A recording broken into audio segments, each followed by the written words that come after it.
साथियों, हमारे समय समय वक्ता आए अपनी अपनी बात रखे हैं। उन वक्ताओं के शब्दों को आप समझिए। उस शब्द को समझने के बाद अपने बच्चों को अपने घर में, अपने पास पड़ोस में उसको बताने का काम करिए, ताकि वो आगे और बात कर सके, उसको सही दुरुपयोग किया जा सके। साथियों, अपनी वाणी को शुरुआत करने से पहले Tathagata Gautam Buddha, symbol of knowledge doctor B R Ambedkar ji, Lakhan Pasi ji, माता सावित्रीबाई फुले जी, उषा देवी पासी, ललाट सिंह यादव जी, पेरियार रामास्वामी नायकर जी, रामस्वरूप वर्मा जी, बीबी फातिमा शेख जी, एपीजे अब्दुल कलाम साहब जी, मान्यवर कांशीराम साहब जी, उनके चरणों में मेरा कोट-कोट नमन है। साथियों, मेरे गुरु, मेरे आदर्श भीम आर्मी चीफ भगत बच्चन सिंह आजाद, माननीय विनय रतन सिंह कमल वालिया जी, डॉक्टर कुलदीप भार्गव जी, उनका आदर्श, उनका शिष्य अपने समाज के बहुजन महापुरुषों की विचारधारा को आगे बढ़ाने के लिए, इस सत्ता परिवर्तन करने के लिए, इस समाज को जगह जगह में, गांव गांव में जाकर के बताने के हमारे टीम के लोगों का काम है, काम करते हैं। साथियों, आपने बाबा साहब के इतिहास को बहुत बारीकी से सारे लोग पढ़े हैं, बहुत अच्छे से जानते हैं कि बाबा साहब ने जो संघर्ष करके गए हैं, शायद कि आज हमारे बीच में दोबारा बाबा साहब पैदा होने वाले नहीं हैं।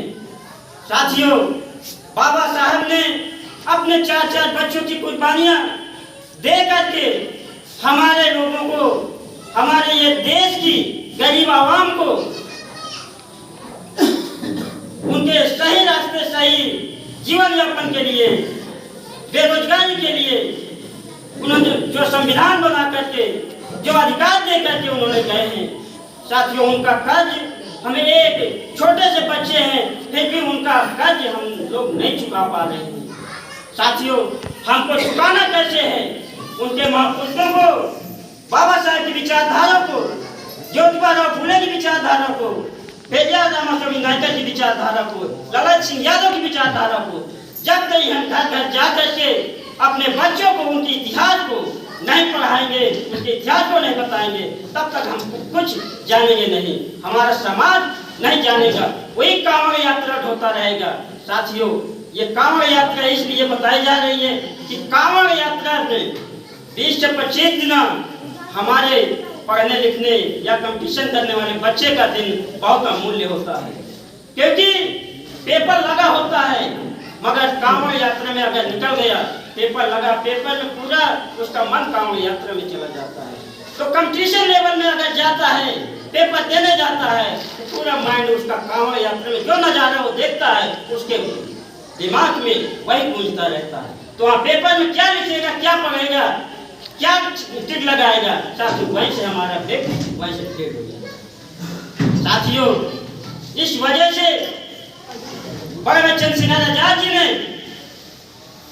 भी संसद में आवाज उठाते हुए कहा है कि आज जो कांवड़ियों को सुरक्षा दी जा रही है, कांवड़ियों के ऊपर ठूल बरसाए जा रहे हैं, आज जो 5 वक्त की नमाज पढ़ते हैं मुस्लिम समाज के लोगों, अगर एक दिन ईद हो या बकरीद हो, अगर उसमें मस्जिद में जाते हैं, वहाँ पे जगह नहीं मिलती है, अगर रोड में वो नमाज पढ़ने का काम करते हैं, तो वहाँ पे पुलिस क्या व्यवहार कर रही है आप लोग खुद वीडियो में देखते हैं, लातों से मारते हैं। तो क्या ये सरकार को ये करना चाहिए? क्योंकि धर्म उनकी भी आस्था है। अगर धर्म के हिसाब से आप चल रहे हैं, आपका धर्म हिंदू धर्म है, आपकी आस्था है, तो मुस्लिम का एक धर्म, एक आस्था है।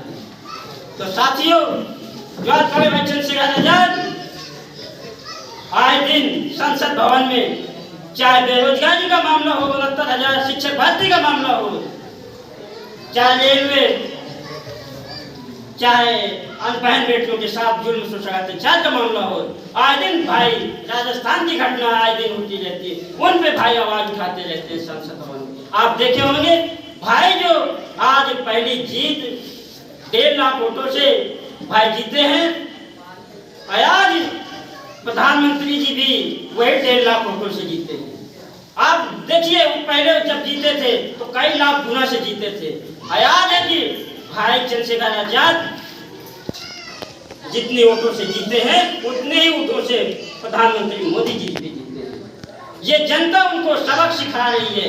अगली बार ये 1.5 लाख वोटों से प्रधानमंत्री जी हारेंगे, ये याद रखिएगा, जनता हराएगी, क्योंकि जनता के विपरीत में सरकार जा रही है, क्योंकि जनता के विपरीत में सरकार जा रही है। आए दिन हमारे बहन बेटियों के साथ इसी सरकार के इशारे पे जो आरएसएस, बजरंग दल, हिंदू युवा वाहिनी के जितने भी संगठन हैं हमारे भाइयों के ऊपर जुल्म शोषण अत्याचार का काम करते हैं।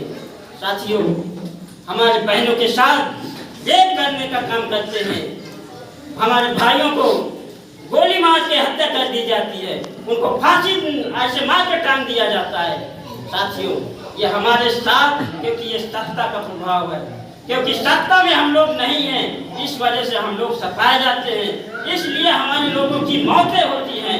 इसको हटाने के लिए, इसको खत्म करने के लिए हम लोगों को सत्ता पे आना होगा। जब सत्ता पे आएंगे तभी ये हमारे